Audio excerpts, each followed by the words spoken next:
نێچیروان بارزانی و یەخستنەوەی پێشمەرگە، نووسینی لەتیف فاتح.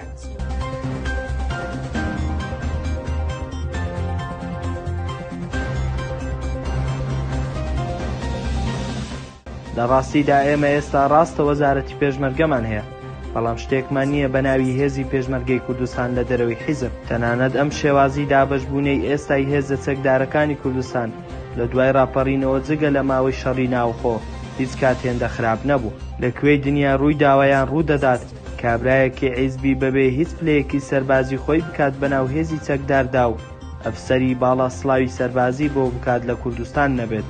لە کوێی دنیا سەرۆک حیزب و سکرتێری حیزب و خزمی سەرۆک حیزب هێزی تایبەت بە خۆیان هەیە وەک ئەوەی لێرە هەیە.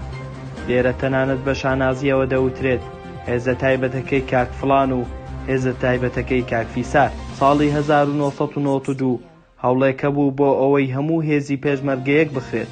نەتواندرا لە ناو هێزەکانی پێشمەرگەدا ململانەی توندی حیزبی هەبوو، گەرچی هەوڵەکان لەو سەرەتایەدا لە ئێستادا باشتر بوو. لە ساڵی 1993 تا ساڵی 2003 شەڕی ناوەخۆ، درازان، پەنابردنە بەر دوژمن و نەیاری و زۆر شتی دیکە ڕوویدا.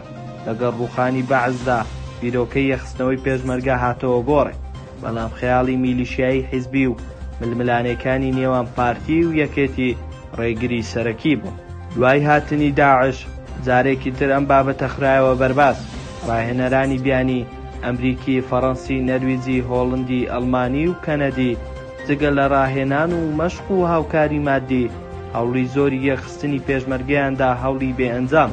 لە پێش ڕیفراندۆم و ڕووداوەکانی 16 ئۆکتۆبەری 2017 بە زیاتر لە 7 ساڵ ئەمریکیەکان و هاوپەیمانەکانی دژی داعش و دۆستانی هەرێم هەوڵی ئەرێنی و باشیاندا تا پێشمەرگە لە چنگی حیزب ڕزگار بکەن و یەکی بخەن. بۆ ئەمە ژمارەیەک لیوا پێم وایە دەلی وابوو یەک خران.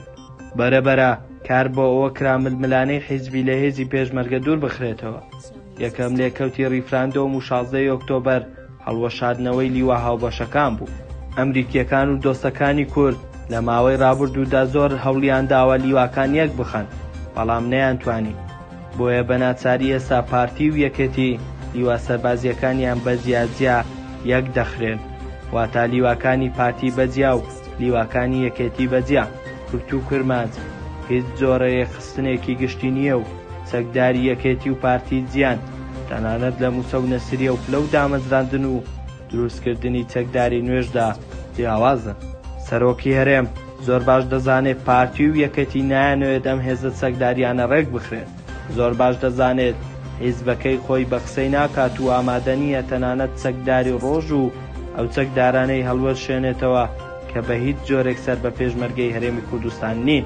بۆیە ئاراسەکردنی قسە بۆ پارتی و یەکێتی سەبارەت بە یەخستنەوەی پێشمەرگە زۆرێکە لە خۆ دەرباسکردن لەو بابەتە. لە وەزارەتی پێشمەرگە لە دابەشکردنی پۆستەکانی سەرەوەدا نەبێت لە هیچ شتێکی تردا هاوبەشی نییە. سەرۆکی هەرێم تەنانەت سەرۆکی پارتی و سەرۆکی یەکێتیش ناتوانن هەموو هێزی چەکداری کوردستان کە میلیشیای هەمە چەشنەیەک بخەن. ناتوانن یان نایانەوێت، ئەوە بابەتێکی ترە.